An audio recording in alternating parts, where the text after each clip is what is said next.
తండ్రిని ఎదిరించిన వ్యక్తిగా మచ్చపడ్డా తాను అనుకున్న వాటిని సాధించుకుంటే అంతకు మించి కావాల్సిందే ఉంది.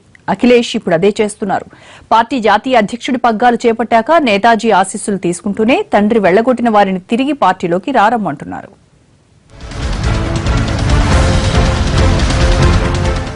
సమాజ్వాదీ పార్టీ జాతీయ అధ్యక్షుడిగా ఈసీ గుర్తింపు పొంది సైకిల్ దక్కించుకున్న అఖిలేష్ యాదవ్ తన కార్యాచరణని మొదలుపెట్టేశారు. ఓవైపు నేతాజీతో మంతనాలు, మరోవైపు కాంగ్రెస్ తో పొత్తులకు సంబంధించిన చర్చలు చేస్తూనే తన వర్గంలోని మనుషులను పార్టీలో చేరుస్తూ నిర్ణయం తీసుకున్నారు.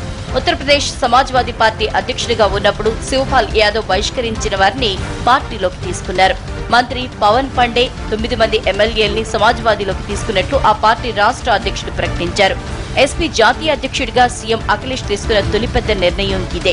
దీంతో పార్టీని తన ఆధీనంలోకి అఖిలేష్ తెచ్చుకుంటున్నట్లు స్పష్టమైంది. ఆనంద్ భదూరియా, సునీల్ సింగ్ సాజన్, సంజయ్ లాథూర్, ములాయం సింగ్, గౌరవ్ దుబే, మహమ్మద్ ఐవాదును గత ఏడాది సెప్టెంబర్లో శివపాల్ యాదవ్ పార్టీ నుంచి బహిష్కరించారు. క్రమశిక్షణా చర్యల్ని ఉల్లంఘించినందుకు అప్పట్లో వారిని పార్టీ నుంచి తొలగించారు.